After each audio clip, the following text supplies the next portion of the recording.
ऐसा एक भयानक कारागार था जहां हर एक कैदी किसी न किसी बड़े गैंग का लीडर था और वे इतने खतरनाक थे कि उनकी निर्दयता और हिंस्रता के कारण ही उन्हें इस जेल में लाकर रखा गया था। जब भी इस जेल में कोई नया कैदी आता तो उसके साथ बेहद क्रूर अत्याचार किया जाता। इस वजह से यह जेल सभी कैदियों के लिए नरक जैसी थी। इसी तरह की एक खतरनाक जेल में एक दिन किस्मत से आ जाता है जेम्स नाम का एक लड़का। वह बहुत ही सीधा साधा इंसान था और उसकी जिंदगी भी बेहद खूबसूरत थी, लेकिन इस जेल में आने के बाद उसकी पूरी जिंदगी जैसे नरक में बदल गई। आखिर उसके साथ ऐसा क्या हुआ था और वह इस खतरनाक जेल में क्यों फंस गया, यही हम देखेंगे आज की इस मूवी की कहानी में। कहानी शुरू होती है एक भयानक जेल से जहां हम जेम्स को देखते हैं। वह बहुत ही सीधा साधा और मेहनती लड़का था जो सबके साथ अच्छा व्यवहार करता था, लेकिन किसी कारण से उसे 2 साल की सजा हो गई और उसे शहर की सबसे खतरनाक जेल में लाया गया। जब उसे सेल में ले जाया जा रहा था वह बार बार कह रहा था कि वह निर्दोष है और उसे छोड़ दिया जाए, लेकिन एक ऑफिसर गुस्से में आकर उसे जोर से मारता है और तुरंत सेल में बंद कर देता है। अगले दिन जेल में नए कैदियों का रजिस्ट्रेशन चल रहा था। जेम्स का रजिस्ट्रेशन नंबर था अंडर 19। पूरी बॉडी चेक के बाद उसे एक इंटरव्यू रूम में लाया गया जहां उससे अलग अलग तरह के सवाल पूछे गए। फिर उसे उसकी असली जेल में ट्रांसफर कर दिया गया। वहां कैदी खिड़की से उसे देखकर हंस रहे थे। एक ऑफिसर ने जब जेम्स को उसके सेल में लॉक किया तभी जेल का अलार्म बज उठा। ऑफिसर दौड़कर एक सेल में गया जहां बॉब नाम का एक कैदी बहुत बीमार हो गया था क्योंकि किसी ने उसके शरीर में जहरीला इंजेक्शन दे दिया था। ऑफिसर्स उसे बचाने की कोशिश करने लगे। उन्होंने बॉब के सेलमेट से पूछा कि क्या हुआ था। उसने जवाब दिया, जो रोज होता है वही हुआ, आप लोग उसे बचाने में देर कर चुके हैं।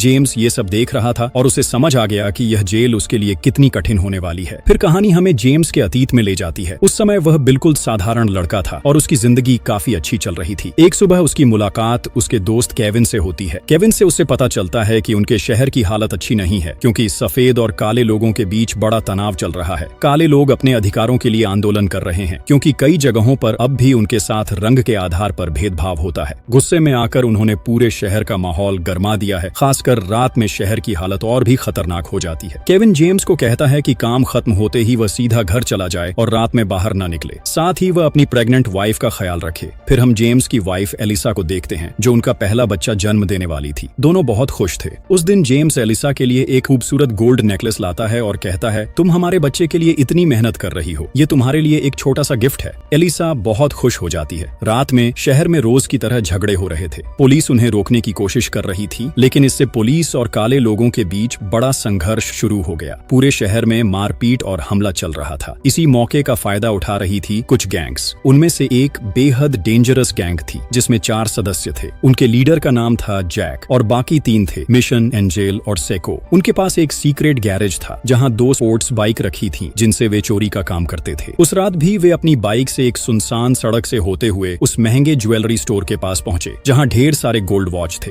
उन्होंने मौके का फायदा उठाकर वहां के शीशे तोड़ डाले और जितनी जल्दी हो सके महंगे सामान उठाने लगे, लेकिन दुकान का ओनर बहुत बहादुर था। वह अकेले उनसे भिड़ गया और रोकने की कोशिश करने लगा। इससे गुस्से में जैक ने उसकी सिर में गोली मार दी और वहां से भाग निकले। शहर के लोग आंदोलन के झगड़े में इतने व्यस्त थे कि गैंग ऐसे भाग निकली जैसे कुछ हुआ ही न हो। वे सीधे अपने सीक्रेट गैरेज पहुंचे जहां उन्होंने बाइक और चोरी का सामान छिपा दिया। कुछ घंटों बाद जैक वह चोरी का माल बेलिफ नाम की एक लड़की को दे देता है जो इन चीजों की डीलर थी। हालांकि जैक एक चीज अपने पास रख लेता है। फिर जैक अपने साथियों के साथ एक कार भी चुरा लेता है, लेकिन उन्हें पता नहीं था कि अब शहर की हर सड़क पर पुलिस मौजूद है। जब वे कार चुराकर सुनसान सड़क से भाग रहे थे तभी उनके सामने पुलिस आ गई। उन्हें लगा अब वे पकड़े जाएंगे तो वे कार छोड़कर चारों तरफ भागने लगे, लेकिन कुछ ही देर में पुलिस ने उन्हें पकड़ लिया। उन पर कार चोरी का केस दर्ज हुआ और कुछ महीनों की जेल हो गई। जेल में पहुंचकर भी वे बेहद बेपरवाह तरीके से रहते थे और दिन भर ड्रग्स में डूबे रहते थे। इसके बाद देखते देखते उनकी रिहाई का दिन आ जाता है। अब हम जेम्स की पत्नी एलिसा से मिलते हैं। एलिसा एक लॉ ऑफिस में काम करती है। उसका मुख्य काम है जेल से छूटने वाले कैदियों को सही रास्ते पर लाने के लिए काउंसलिंग करना। आज एलिसा के काउंसलिंग सेशन में कैदी है जैक, इसीलिए वह काउंसलिंग के लिए एलिसा के ऑफिस आया है क्योंकि अगर वह यहाँ न आता तो फिर पुलिस का झंझट खड़ा हो सकता था। एलिसा जैक से कहती है कि कोई भी इंसान जन्म से बुरा नहीं होता, बल्कि हालात इंसान को बुरा बना देते हैं और हर इंसान की जिंदगी में अच्छे और बुरे दोनों पहलू होते हैं। लेकिन जिंदगी तभी खूबसूरत बनती है जब इंसान सही रास्ते पर चलकर अपनी जिंदगी को संवारता है। तुम जो रास्ता चुन चुके हो वह कभी भी तुम्हारे लिए अच्छा नहीं होगा। अगर ऐसे ही काम करते रहे तो तुम्हें जेल में सड़कर मरना पड़ेगा। क्या तुम चाहते हो कि अपनी बाकी जिंदगी भी जेल में गुजारो? इसलिए मैं कहती हूँ कि सही रास्ते पर लौट आओ। लेकिन जैक असल में बहुत बुरा इंसान था। वह उल्टा एलिसा से कहता है, मुझे ये सब ज्ञान देने वाली तू कौन होती है? खबरदार, दूसरी बार फिर कभी मुझे ज्ञान ज्ञान देने मत आना। इतना कहकर जैक वहां से उठकर चला जाता है। ठीक उसी वक्त वहां जैक का एक दोस्त आता है जिसका नाम है एसे। वह जैक को फिर से किसी गंदे काम का ऑफर देता है। एलिसा तुरंत पास आकर उन्हें ऐसा करने से रोकती है और अच्छे से चलने के लिए कहती है, लेकिन ऐसे वहां एलिसा को गंदी भाषा में गाली देता है। ये सुनकर एलिसा बहुत गुस्सा हो जाती है। ऐसे उसे जोर से एक थप्पड़ मार देता है। इसके बाद वे सब मिलकर एलिसा के बारे में घटिया बातें करने लगते हैं। एलिसा समझ जाती है कि यहाँ रहना उसके लिए खतरे से खाली नहीं है, इसलिए वह जल्दी से अपने ऑफिस के कमरे में घुसकर दरवाजा बंद कर लेती है और जेम्स को फोन करने लगती है। उधर जैक और उसके साथी बार बार उसे बाहर आने को कहते हैं, वरना दरवाजा तोड़ देने की धमकी देते हैं। एलिसा कहती है कि उसने पुलिस को फोन कर दिया है और थोड़ी ही देर में पुलिस आकर उन्हें गिरफ्तार कर लेगी। साथ ही उन्होंने जो उस पर हाथ उठाया है उसका सबूत भी उसके पास है। तुम्हें पता भी नहीं है कि किसी लॉयर पर हाथ उठाने की सजा कितनी भारी हो सकती है। ये सुनकर जैक और उसके साथी डर जाते हैं और समय बर्बाद किए बिना वहां से भाग जाते हैं। वे एक रेस्टोरेंट में पहुंचते हैं जहां जैक मिशन से कहता है कि वह एलिसा को किसी भी हालत में नहीं छोड़ेगा। उसकी इतनी हिम्मत कैसे हुई कि हमें धमकी दे। मिशन उसे समझाता है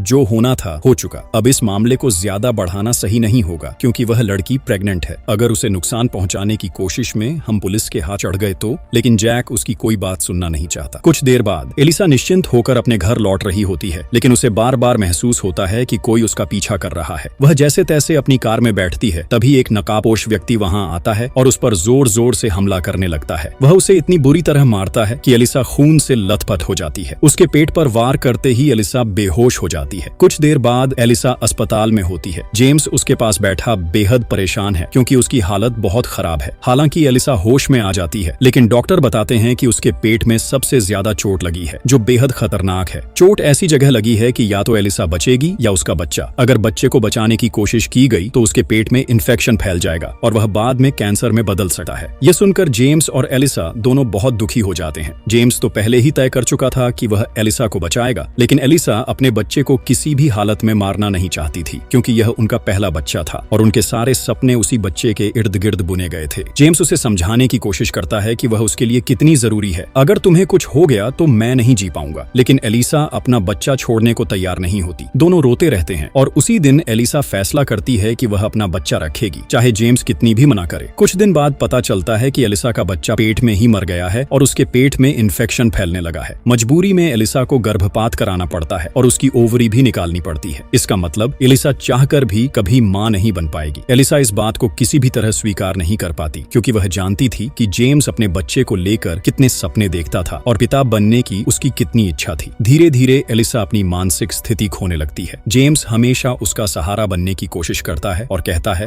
जो होना था हो गया, हम किस्मत बदल नहीं सकते। लेकिन समय बीतने के बाद भी एलिसा सामान्य नहीं हो पाती और जेम्स से दूर होने लगती है। एक दिन वह साफ साफ कह देती है कि उसे अब शादीशुदा जिंदगी अच्छी नहीं लगती, अकेले रहना ही बेहतर होगा क्योंकि जब भी वह जेम्स को देखती है उसे अपने बच्चे की याद आ जाती है और वह पागल हो जाएगी। आखिरकार एलिसा जेम्स को छोड़कर हमेशा के लिए चली जाती है। जेम्स उसकी मानसिक हालत समझते हुए उसे रोक नहीं पाता, लेकिन खुद भी अंदर से टूट जाता है। वह अपने बच्चे के लिए रखी सारी चीजें तोड़ने लगता है। उसे लगता है कि उसी बच्चे की वजह से उसकी मोहब्बत उससे दूर हो गई। इसके बाद जेम्स तय करता है कि जिसने उसकी पत्नी की यह हालत की उन्हें वह किसी भी कीमत पर छोड़ेगा नहीं। वह अपने एक दोस्त डेविड से संपर्क करता है जो लंबे समय से एक गैंग के लिए काम करता है। जेम्स को यकीन था कि डेविड उन लोगों का पता लगा सकता है जिन्होंने एलिसा पर हमला किया था। डेविड सारी जानकारी जुटाता है और पता चलता है कि जिस दिन हमला हुआ था एलिसा जैक नाम के एक गैंग लीडर की काउंसलिंग कर रही थी और उसी दिन उसका जैक और उसकी टीम से झगड़ा हुआ था। इसलिए शक है कि इसी टीम का हाथ हो सकता है। जेम्स पूछता है कि वह जैक और उसकी टीम को कहां पा सकता है। डेविड बताता है कि कुछ दिन पहले तक तो वह बता सकता था, लेकिन उन्होंने हाल ही में एक दुकान लूटकर मालिक को मार डाला है और पुलिस ने उन्हें गिरफ्तार कर जेल भेज दिया है। ये सुनकर जेम्स उदास हो जाता है और चुपचाप चला जाता है। लेकिन रास्ते में चलते चलते वह एक नया प्लान बनाता है। वह सीधे उस जगह जाता है जहां रोज की तरह विरोध प्रदर्शन हो रहा होता है और पुलिस हालात काबू में करने की कोशिश कर रही होती है। जेम्स सीधा एक पुलिस वाले पर हमला कर देता है और उसे लगातार मारता है। इसके चलते पुलिस उसे तुरंत गिरफ्तार कर लेती है और यही जेम्स का प्लान था ताकि वह जेल जाकर जैक और उसकी टीम को उनका अंजाम दे सके। प्लान पूरी तरह सफल हो जाता है। पुलिस उसे गिरफ्तार करती है, लेकिन वह हंस रहा होता है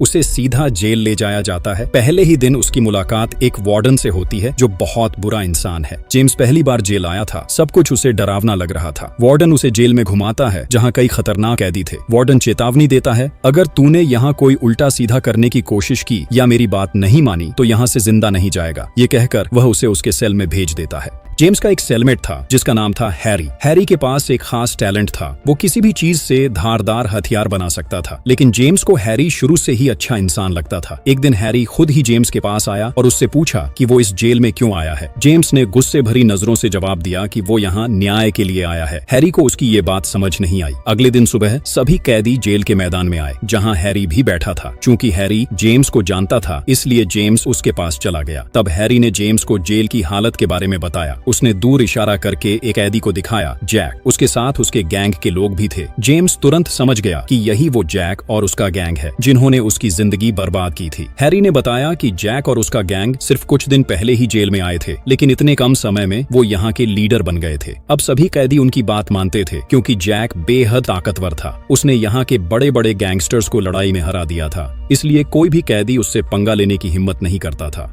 जैक के पास ढेर सारा ड्रग्स भी था जिसे वो अपने आदमियों के जरिए जेल में मंगवाता था और यहाँ के ताकतवर लोगों को मुफ्त में दे देता था। इस तरह उसने उन्हें अपने कब्जे में कर रखा था। हैरी ने आगे बताया कि इस जेल में एक और गैंग है जो जैक से भी ज्यादा ताकतवर है, लेकिन वो अपनी ताकत का इस्तेमाल बुराई में नहीं करते। दरअसल वो एक मुस्लिम गैंग था जो लोगों पर जुल्म और अन्याय को पाप मानता था, इसलिए उन्होंने कभी किसी के साथ बुरा नहीं किया और इसी वजह से ज्यादातर कैदी उन्हें पसंद करते थे। उनकी नेक दिली देखकर कई कैदी मुस्लिम भी बन गए और उनके ग्रुप में शामिल हो गए। हैरी अपनी तरह से ये सब बातें बता रहा था, लेकिन जेम्स का ध्यान सिर्फ जैक और उसके गैंग पर था। वो सोच रहा था कि उन्हें सबसे सख्त सजा कैसे दी जाए। उधर जैक ने भी जेम्स को नोटिस किया, लेकिन चूंकि वो उसे जानता नहीं था इसलिए ज्यादा ध्यान नहीं दिया। उसी दिन दोपहर में जब हैरी नहा रहा था तब जैक का एक आदमी एंजेल वहां आया और बोला, सुना है तू यहाँ कई लोगों को खुश कर चुका है, अब मुझे भी खुश करके दिखा, वरना मैं और मेरी टीम तुझे छोड़ेंगे नहीं। हैरी डरपोक स्वभाव का था। कई बार कैदियों ने उसके साथ गलत हरकतें की थी, लेकिन उसने कभी विरोध नहीं किया। आज भी उसके साथ वही हुआ। रात में वार्डन को चुपके से जैक के सेल में आते देखा गया। दरअसल जैक और वार्डन के रिश्ते काफी अच्छे थे क्योंकि जैक उसे मुफ्त में बहुत सारा ड्रग्स देता था। वो दोनों हर रात सेल में ड्रग्स लेकर मस्ती करते, गाना बजाना करते और सारी रात एंजॉय करते। वार्डन जैक के हाथ में था और इसी वजह से जैक की ताकत इतनी बढ़ गई थी। अगली सुबह जेम्स एक्सरसाइज कर रहा था। वो हर दिन खुद को और मजबूत बना रहा था ताकि जैक एक गैंग से लड़ सके। तभी वहाँ एक कैदी जॉन गुस्से में आया। वो जैक के आदमी एंजेल पर बुरी तरह भड़का हुआ था क्योंकि कुछ दिन पहले जॉन ने उसे ड्रग्स के बदले बहुत पैसे दिए थे, लेकिन एंजेल ने पैसे हड़प लिए और ड्रग्स देने से मना कर दिया। जब जॉन ने इसका विरोध किया तो जैक और उसके लोग मिलकर उसे पीटने लगे। उन्होंने उसे इतना मारा कि वो खून से लथपथ हो गया। ये सब वार्डन अपनी आंखों से देख रहा था। जॉन रोते हुए वार्डन को सब बताने लगा कि उनके साथ कितना बड़ा अन्याय हुआ है, लेकिन वार्डन ने उल्टा जॉन से कहा कि वो तुरंत जैक से माफी मांगे और अब से जैक जो कहे वही करे। वार्डन की ये बात सुनकर जेम्स हैरान रह गया। उसने अपनी आंखों से अन्याय होते देखा था और फिर भी वार्डन अन्याय करने वालों के पक्ष में खड़ा था।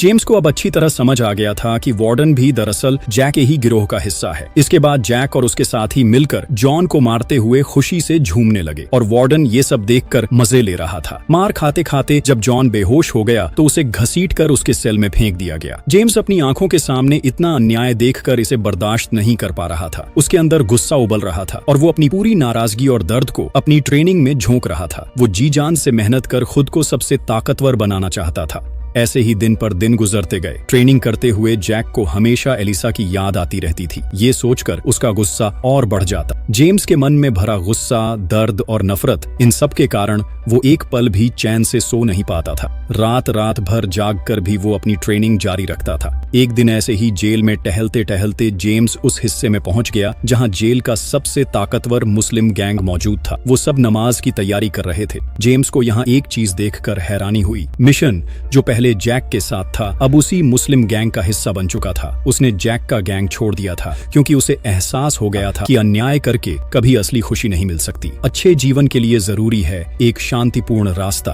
और उसने सही राह चुन ली थी। ये वही मिशन था जिसने जैक को एलिसा से छेड़छाड़ न करने की चेतावनी दी थी और बताया था कि वो प्रेग्नेंट है। शायद अपने किए गए गलत कामों के लिए मिशन कहीं न कहीं पछता रहा और यही पछतावा उसे आज सही रास्ते पर ले। जब जेम्स को ये सब समझ आया तो उसने मिशन को माफ कर दिया और उससे मुस्कुराकर बातें की। पहले तो जेम्स का प्लान मिशन को भी निशाना बनाने का था, लेकिन अब उसका मन बदल चुका। उस दिन वो मिशन को ढूंढते ढूंढते यहीं आ गया था, लेकिन ये सब देखकर वहां से निकल गया। अब जेम्स की नजर जैक के एक साथी ऐसे पर थी। वो कई दिनों से उसे चुपचाप फॉलो कर रहा था। एक दिन ऐसे अपने सेल में चला गया जहां वो अकेला था और बाकी कैदी बाहर थे। जेम्स ने यह मौका हाथ से जाने नहीं दिया। उसने अपने हाथ में दस्ताने पहन लिए ताकि कोई फिंगरप्रिंट न रह जाए और सीधे ऐसे के सेल में घुस गया। जैसे ही वो अंदर पहुंचा उसने ऐसे पर हमला बोल दिया।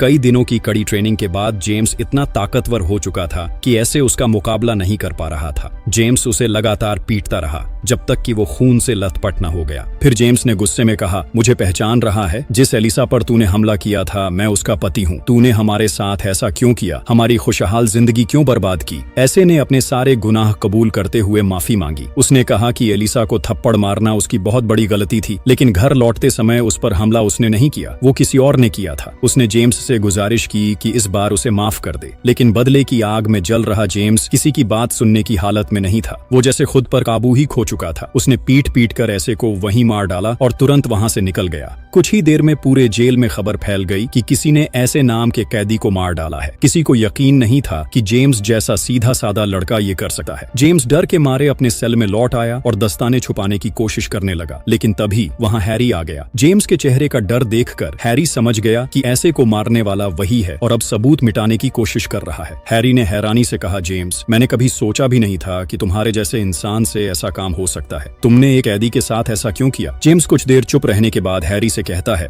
तुम्हें याद है जिस दिन मैं यहाँ आया था मैंने तुमसे कहा था कि मैं यहाँ न्याय पाने आया हूँ। जैक और उसके लोगों ने मेरे साथ जो कुछ किया उसी का बदला लेना ही मेरी सजा का असली मकसद है। तब हैरी उससे पूछता है, आखिर उन्होंने ऐसा क्या किया था? जेम्स फिर हैरी को शुरू से पूरी कहानी सुनाता है कि उनकी वजह से उसकी पत्नी और बच्चे का क्या हाल हुआ और कैसे उसकी खुशहाल जिंदगी पूरी तरह बर्बाद हो गई। जेम्स की पूरी बात सुनकर हैरी को भी बहुत बुरा लगता है। वह जेम्स से कहता है कि इस बारे में वह किसी को कुछ नहीं बताएगा, लेकिन ठीक उसी समय उनके सेल के दरवाजे पर जैक और उसकी टीम आ पहुंचती है। जैक जेम्स को अपने साथ आने को कहता है। फिर वे जेम्स को अपने सेल में ले जाते हैं। जैक कहता है, तूने क्या सोचा था? हमें तेरे बारे में कुछ पता नहीं चलेगा? मेरी टीम के लोग सुबह से देख रहे थे कि तू ऐसे का पीछा कर रहा है, तो जब ऐसे मारा गया हमें समझ आ गया कि यह काम तेरे अलावा कोई नहीं कर सकता। और जानते हो हम तुझे यहाँ क्यों लाए हैं? ताकि हम दिल से तेरा शुक्रिया अदा कर सकें उस गद्दार को खत्म करने के लिए। वो हमारे गैंग में होते हुए भी पुलिस को हमारे खिलाफ सबूत दे आया था। इसी वजह से मुझे जेल की सजा काटनी पड़ रही है। उसे तो मैं खुद मार डालता, लेकिन तूने मेरा रास्ता आसान कर दिया। मुझे नहीं पता तेरी उससे क्या दुश्मनी है, लेकिन तेरी फाइटिंग स्किल देखकर मैं प्रभावित हुआ हूँ। तूने ऐसे को कड़ी सजा देकर मारा क्योंकि तूने मेरे काम में मदद की है। अगर तुझे कभी मदद की जरूरत पड़े तो मुझे जरूर बताना। इसके बाद वे जेम्स को छोड़ देते हैं। अब जेम्स सोचने लगता है कि वह एक एक करके उन सबको कैसे खत्म करेगा। हैरी भी अब उसे इसमें मदद करने लगता है। हैरी को किसी भी चीज से तेज धार वाला हथियार बनाना आता था, तो वह जेम्स को भी हथियार बनाना सिखाने लगता है ताकि उसका बदला लेना आसान हो जाए। जेम्स अपने हाथों से एक बहुत पतला और तेज हथियार तैयार करता है जिसे वह हमेशा अपने पास रख सके। अब वह अपने प्लान को आगे बढ़ाने लगा है। एक दिन वह फिर से मुस्लिम गैंग के इलाके में पहुंच जाता है क्योंकि वह मिशन के बारे में और अच्छी तरह जानना चाहता था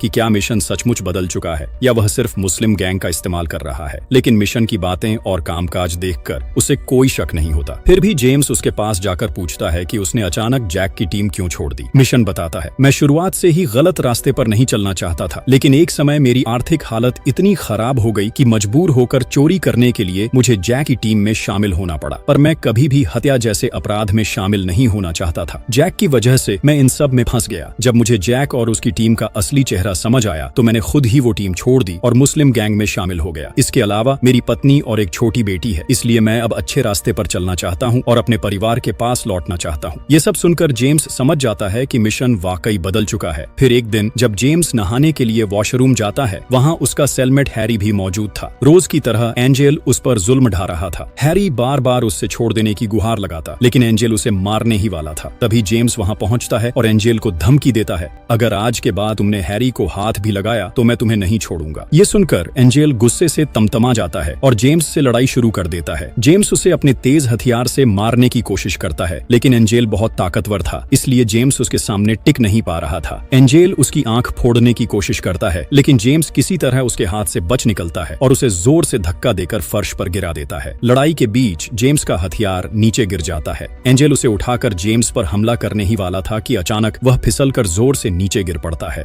उसके सिर में गहरी चोट लगती है और वहां से तेजी से खून बहने लगता है। जेम्स तुरंत हैरी को लेकर वहां से निकल जाता है। उस रात हैरी जेम्स से कहता है कि उसके लिए इतनी बड़ी जान जोखिम में डालने की कोई जरूरत नहीं थी। आज अगर एंजेल मुझे मार देता तो मैं कभी खुद को माफ नहीं कर पाता, इसलिए तुम मेरे लिए कुछ मत करो, अपने मिशन पर ध्यान दो। लेकिन जेम्स जवाब देता है, आज मैंने जो किया वो भी मेरे मिशन का हिस्सा था। इसी तरह मैं एक एक करके जैक और उसकी गैंग को खत्म कर दूंगा। उस रात बाथरूम में एंजेल की लाश मिलती है और यह खबर पल भर में पूरे जेल में फैल जाती है। आज भी जेल में किसी का मर्डर हो गया। हर कोई एंजेल को देखने आता है। जैक समझ नहीं पा रहा था कि आखिर एंजेल को कौन मार देगा, लेकिन उसके गिरने की स्थिति देखकर उसे लगता है कि शायद वह खुद गिरकर सिर पर चोट लगने से मरा है। उधर जेम्स बाकी लोगों को खत्म करने की योजना बना रहा था। जब सब एंजेल की मौत में व्यस्त थे, तभी जैक का एक और आदमी बाथरूम में आता है। यह देखकर जेम्स चुपचाप उसकी तरफ बढ़ता है और मन ही मन सोचता है, अब वह एक साइको है और साइको के दिल में कोई दया ममता नहीं होती। चाहे वे कमजोर हों, वे बेरहमी से हत्या कर सकते हैं। जेम्स गुस्से में पीछे से जैक के आदमी पर हमला करता है और उसे बेरहमी से मार डालता है। जेम्स की योजना पहले जैक के सभी साथियों को खत्म करने की थी, ताकि जैक अकेला पड़ जाए और वह उसे धीरे धीरे तड़पाकर मार सके। इसके बाद जेम्स सीधे जैक के पास जाता है और कहता है, क्या तू मुझे पहचानता है? मैंने तेरे सारे साथियों को मार दिया है। क्यों? क्योंकि तू और तेरे लोगों ने मेरी जिंदगी बर्बाद कर दी। तूने बेवजह मेरी पत्नी पर हमला किया, मेरा बच्चा मर गया, मेरी पत्नी माँ बनने की क्षमता खो बैठी और गुस्से शर्म में मुझे छोड़कर चली गई। अब बता, इतने बड़े गुनाह की सजा तू क्या चाहता है? जेम्स का चेहरा देखकर जैक को थोड़ी दहशत होती है। वह कहता है, तुम गलत समझ रहे हो। तुम्हारी पत्नी पर मैंने हमला नहीं किया था मिशन ने, जो अब मुस्लिम गैंग का सदस्य है। मैंने तो उसे रोका था कि उस प्रेग्नेंट औरत को कुछ मत करना, लेकिन उसने मेरी कोई बात नहीं मानी। अब वह अच्छा बनने का नाटक कर रहा है। जेम्स इस बात पर यकीन नहीं करता और मिशन का पक्ष लेने लगता है। कहता है कि वह दिल से अच्छा इंसान है और असली दोषी कोई और है। तभी पीछे से जैक का एक और आदमी आता है और जेम्स पर हमला कर देता है। जैक भी मौका पाकर उस पर टूट पड़ता है। दोनों मिलकर जेम्स को इतना मारते हैं कि वह खून से लथपथ हो जाता है। जेम्स बेहोश होने ही वाला था कि तभी जेल का वार्डन आ जाता है। वार्डन और उसके लोग जेम्स को पकड़कर आइसोलेशन सेल में डालते हैं, जहां सबसे खतरनाक कैदियों को रखा जाता है। वहां उसे पूरी तरह नग्न कर दिया जाता है और वार्डन अपने साथियों के साथ उसके साथ बहुत बुरा बर्ताव करता है। उधर जैक सीधा मुस्लिम गैंग के इलाके में जाता है और मिशन को कहता है, कुछ दिनों में तू मारा जाएगा, क्योंकि जिस एलिसा नाम की औरत पर हमला हुआ था उसका पति जेम्स यहीं जेल में है। उसने जेल में जो 2 मर्डर किए हैं वो उसी ने किए और मैंने उसे कह दिया है कि हमले के पीछे तू था। अगर बचना चाहता है तो मेरी टीम में आ जा। मिशन जवाब देता है, मैं किसी चीज से नहीं डरता। मेरा सबसे बड़ा गुनाह था कि मैंने तेरी टीम के साथ काम किया। मैंने कभी किसी इंसान पर हाथ नहीं उठाया, यहाँ तक कि एलिसा से बात तक नहीं की। फिर डरने की क्या बात, मर भी गया तो तेरी टीम में नहीं आऊंगा। जैक उसे धमका कर चला जाता है। मिशन मुस्लिम गैंग के पास खड़ा होकर नमाज पढ़ता है और अपने सारे गुनाहों पर अफसोस करता है। उधर जेम्स पर अत्याचार जारी रहता है। थोड़ी देर बाद एक महिला वार्डन जेल का निरीक्षण करते हुए वहां आती है। जेम्स की हालत देखकर वह तुरंत उसका इलाज शुरू करती है। उसकी बातें सुनकर वह समझ जाती है कि जेम्स एक सीधा सादा इंसान है। वह वार्डन के बारे में सारी सच्चाई जान लेती है, कैसे वह कमजोर कैदियों को रोज टॉर्चर करता है और बड़े बड़े क्रिमिनल गैंग के साथ मिलकर जेल में राज करता है। महिला वार्डन तुरंत यह बात मुख्य ऑफिस में रिपोर्ट करने का फैसला करती है। जब वार्डन को पता चलता है तो वह बचने की योजना बनाने लगता है। इस बीच महिला वार्डन जेम्स को आइसोलेशन सेल से निकाल देती है। जेम्स वापस अपने सेल में आता है। उसका सेलमेट हैरी उसकी हालत देखकर दुखी होता है और उसकी देखभाल करता है। तभी मिशन वहां आता है और जेम्स से माफी मांगता है जो कुछ भी हुआ उसके लिए। वह सच्चाई बताता है कि उसकी पत्नी पर हमला करने वाला जैक था, कोई और नहीं। ये सुनकर जेम्स का गुस्सा और बढ़ जाता है। अब वह जैक और उसके साथी वार्डन दोनों को खत्म करने की योजना बनाता है। हैरी उसे समझाने की कोशिश करता है, इन सब में मत पड़ो। तुमने देखा कि उन्होंने तुम्हारा क्या हाल किया। अगर तुम भी उनकी तरह हत्या करोगे तो तुम में और उनमें फर्क क्या रहेगा? जेम्स भावुक होकर कहता है, फर्क है, वे इंसानों की हत्या करते हैं। मैं उन जानवरों को खत्म कर रहा हूँ जो इंसान कहलाने लायक नहीं। ऐसे लोगों को खत्म करने के लिए अगर मुझे मरना भी पड़े तो मैं करूंगा, चाहे तुम मेरा साथ दो या नहीं।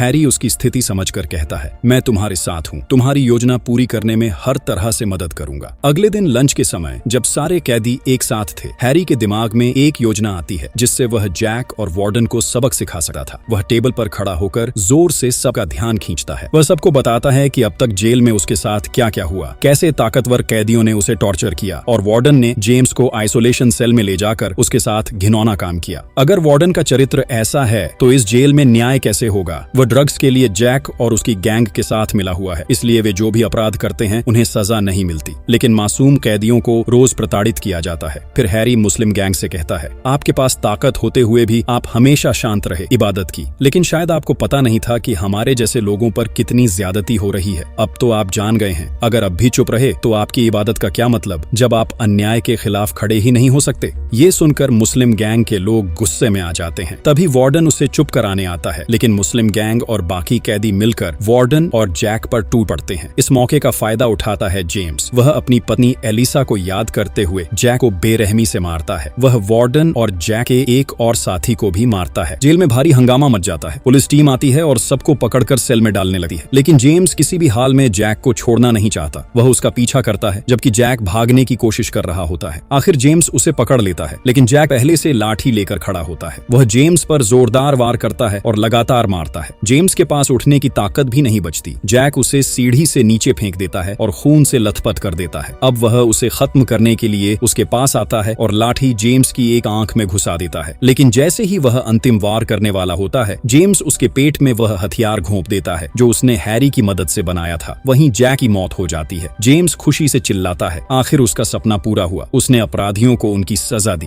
पुलिस उसे वहां से ले जाती है। कई दिन बीत जाते हैं। अब जेम्स एक आंख खो चुका था, लेकिन खुश था। जेल के सभी कैदियों ने मिलकर उसे लीडर बना दिया था, जो हर कैदी के लिए न्याय की लड़ाई लड़ता था। उसका साथी था हैरी। जेम्स अच्छे इंसान होने के कारण सबका सम्मान और प्यार पाता था। अब वह मुस्लिम गैंग के साथ मिलकर अच्छे काम करता था। पुराना वार्डन जेल से निकाल दिया गया था। इस बीच मिशन की सजा खत्म हो जाती है। जिस दिन वह बाहर निकलता है, उसकी पत्नी और बेटी बाहर उसका इंतजार कर रही होती हैं। उन्हें देखकर वह भावुक हो जाता है और खुश होकर अपने परिवार से मिलता है, और इस तरह एक खूबसूरत अंत के साथ कहानी खत्म हो जाती है।